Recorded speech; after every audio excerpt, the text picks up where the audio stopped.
Akashvani presents Morning News.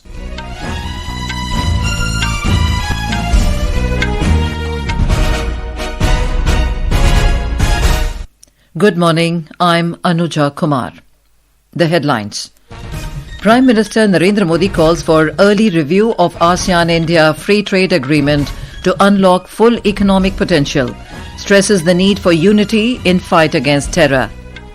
External Affairs Minister S. Jaishankar to represent India at the 20th East Asia Summit in Kuala Lumpur, Malaysia today. Andhra Pradesh and Odisha brace for Cyclone Montha's landfall tomorrow. Schools closed and beach activities suspended. Union Home Minister Amit Shah to inaugurate India Maritime Week 2025 in Mumbai today. 4-day-long Chhath Puja enters its third and most auspicious day today, known as Sandhya Arghya. And in cricket, last league match of ICC Women's World Cup between India and Bangladesh called off due to rain in Navi Mumbai. And now the news in detail. Prime Minister Narendra Modi and ASEAN leaders jointly reviewed the progress in the ASEAN-India relations and discussed initiatives for strengthening the comprehensive strategic partnership. In his address, the Prime Minister reiterated India's support for ASEAN unity, ASEAN centrality, and the ASEAN outlook on the Indo-Pacific. He complimented ASEAN on the adoption of the ASEAN Community Vision 2045. He emphasized that early review of the ASEAN-India FTA can unleash the full economic potential of our relationship for the benefit of our people and further strengthen regional cooperation. Mr. Modi also said that terrorism is a serious challenge to global peace and security and stressed the importance of unity in the fight against terrorism. During his address, the Prime Minister announced extended support for implementation of the ASEAN-India Plan of Action to implement the ASEAN-India Comprehensive Strategic Partnership 2026 to 2030. External Affairs Minister Dr. S. Jaishankar will represent India at the 20th East Asia Summit at Kuala Lumpur in Malaysia today. The East Asia Summit will provide an opportunity to deliberate on the challenges to peace, stability and prosperity in the Indo-Pacific region and also exchange views on regional and international developments. Dr. Jaishankar met Singapore's Foreign Minister Vivian Balakrishnan and exchanged views on the evolving global and regional landscape while exploring new avenues to deepen India-Singapore cooperation. The meeting took place on the sidelines of the 47th ASEAN Summit in Kuala Lumpur yesterday, where both ministers participated in the high-level regional diplomatic engagements. Vice President C.P. Radhakrishnan attended the swearing-in ceremony of the new President of Seychelles, Dr. Patrick Hermini, yesterday. Mr. Radhakrishnan, who is on a 2-day visit to Seychelles, also met the Prime Minister of Mauritius, Dr. Naveen Chandra Ramgoolam. They reflected on the strong and enduring bonds rooted in shared history and culture between both the countries. They also discussed ways to further strengthen India-Mauritius bilateral relations. The Vice President also addressed the members of the Indian diaspora in Seychelles. Mr. Radhakrishnan highlighted Prime Minister Narendra Modi's vision. PM Modi ji's vision of mutual and holistic advancement for security and growth across regions. Mahasagar reflects our shared commitment to a free, open and secure Indian Ocean. Seychelles is a vital partner in India's vision, Mahasagar. The 8th session of the International Solar Alliance Assembly will begin today at Bharat Mandapam in New Delhi. 124 countries will participate in the 4-day event and over 40 ministers from across the globe will attend the session. The event will bring the global community together to deepen cooperation and accelerate solar adoption for a brighter and sustainable future. Our correspondent reports that the member countries will review the progress, address challenges and align actions towards one vision, affordable solar energy for all. The Solar Alliance will take forward the vision of Prime Minister Narendra Modi of harnessing the power of solar energy. India has achieved 50% of its total installed electricity generation capacity from non-fossil fuel sources 5 years ago, ahead of its target. India is the third world largest solar producer and world second largest market for renewable energy growth. More than 20 lakh households have already been benefiting from solar power on their rooftop under the PM Surya Ghar Muft Yojana. The International Solar Alliance is an international organization with 124 member and signatory countries. It works with governments to improve energy access and security worldwide and promote solar power as a sustainable transition to a carbon neutral future. It also promotes the use of solar energy in the agriculture, health, transport and power generation sectors. Akshit Vaidyan, Akashvani News, Delhi.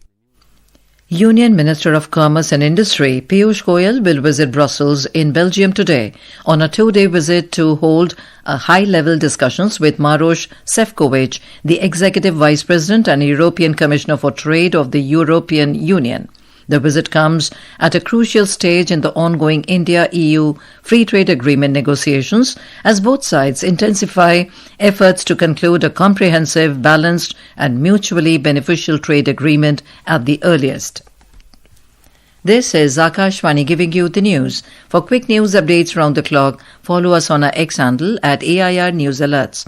And for details of these stories and more, log on to our website www.newsonair.gov.in and download the News on AIR app.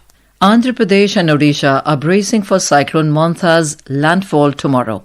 It is likely to make a landfall on Andhra's coast between Machilipatnam and Kalingapatnam near Kakinada. At least 5 Andhra districts of Kakinada, East Godavari, Konasima, Illuru and West Godavari were on their toes with a slew of contingency measures. These included evacuations from vulnerable zones, school closures and advisories to fishermen not to venture into sea.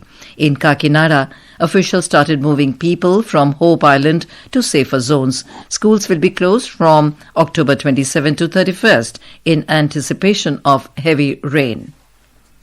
Union Home Minister Amit Shah will inaugurate India Maritime Week 2025 in Mumbai today.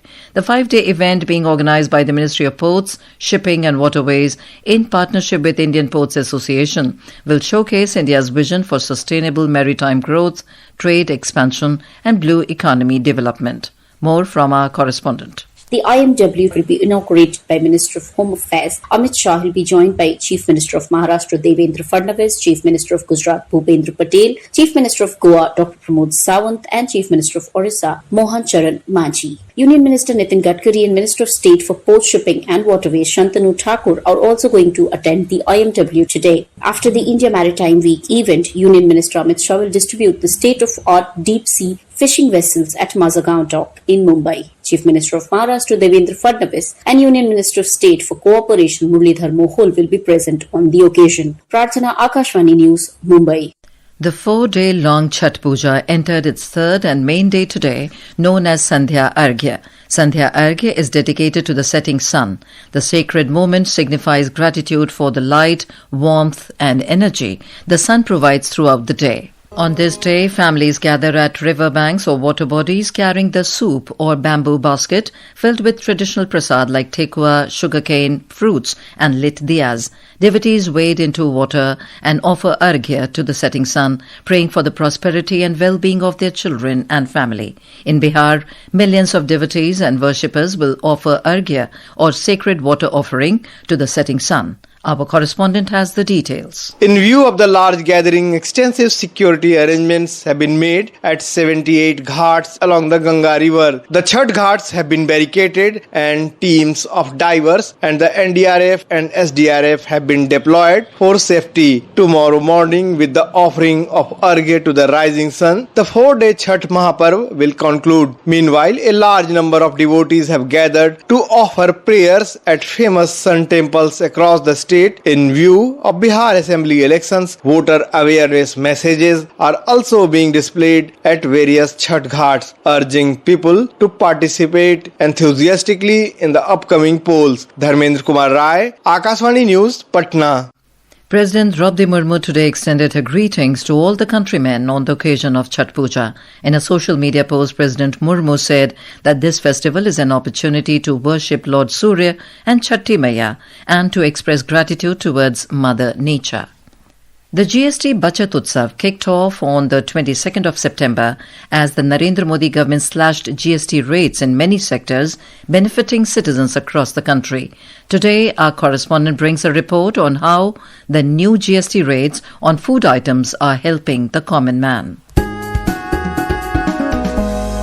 The next generation GST reforms have provided significant relief to citizens by reducing taxes on essential food items. Under the new tax structure, pizza bread, khakra and chapati have been made tax-free, which earlier attracted a 5% tax. Similarly, paratha and parota, previously placed in the 18% tax slab, have also been exempted. To ease the burden on the common man, the government has further reduced GST on soaps, broths, chocolates, cocoa products as well as tea and coffee extracts. All of these items now attract only 5% GST under GST 2.0. Talking exclusively to Akashvani News, Vice Chairman of the CII North Bengal Zonal Council and a tea factory owner Satish Mitruka welcomed the reduction in GST rates. अभी जो GST की कटौती हुई है, The recent reduction of GST will greatly benefit the tea industry. GST reduction, exports will increase further and the government will earn foreign exchanges. The reduced GST rate on tractor will also make it cost effective for us. उससे हम लोगों को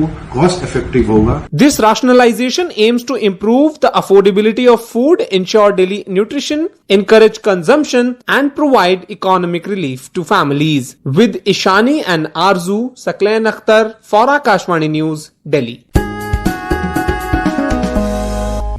And now news from the world of sports. The last league stage match of ICC Women's World Cup 2025 between India and Bangladesh got washed out due to heavy rain in Navi Mumbai last night. Chasing a revised target of 126 in a 27-over-a-side game, India were cruising along nicely at 57 for no loss in 8.4 overs when another spell of shower forced the umpires to call off the contest. Earlier, Indian bowlers restricted Bangladesh to 119 for 9 in a rain-hit game. India have already qualified for the semi-finals. At Asian Youth Games, Indian weightlifter Preeti Smita Bhoi established a new world record in Bahrain yesterday. Competing in the girls' 44 kg event, she successfully lifted 92 kg in the clean and jerk. India reaffirmed its regional athletic dominance by emerging as the overall champion in the 4th South Asian Senior Athletics Championships 2025, which concluded in Ranchi yesterday. The Indian contingent topped the medals tally with 20 gold medals and a total of 58 medals, followed by Sri Lanka. Nepal secured the 3rd position. Aishwarya Rai Nigam, Sports Desk, Akashvani, Delhi. And now for a look at today's newspapers, it's over to Subhadra Ramachandran. Thank you, Anuja. Virtually participating in the India-ASEAN Summit, Prime Minister Modi declares this partnership as a robust foundation for global stability and development. The Asian Age quoting the PM states 2026 as the year of maritime cooperation. Describing Chhath Puja as an epitome of unity in his Mann Ki Baat yesterday, the Prime Minister said the government is working on putting the festival on UNESCO's list of intangible cultural heritage, says the Tribune. India turning world's beauty spot with Japanese luxury beauty brand Shiseido is the latest to join the queue of international brands deciding to make in India, states the Economic Times. The first ever pan-India national household income survey, slated to begin in February, reports the Indian Express. And finally, articulating public reverence for the ancient Indian scripture, Bhagavad Gita, the Chinese scholars notes it as a nectar of wisdom for modern world, cites the pioneer. And with that, it's back to you, Anuja. Thank you, Subhadra. And now, before we end the bulletin, the headlines once again. Prime Minister Narendra Modi calls for early review of ASEAN-India Free Trade Agreement to unlock full economic potential, stresses the need for unity in fight against terror. External Affairs Minister S. Jaishankar to represent India at 20th East Asia Summit in Kuala Lumpur, Malaysia today. Andhra Pradesh and Odisha brace for Cyclone Montha's landfall tomorrow. Schools closed and beach activities suspended. Union Home Minister Amit Shah to inaugurate India Maritime Week 2025 in Mumbai today. 4-day-long Chhath Puja enters its 3rd and most auspicious day today, known as Sandhya Arghya. And in cricket, last league match of ICC Women's World Cup between India and Bangladesh called off due to rain in Navi Mumbai. And with that, we end the morning news. Have a nice day.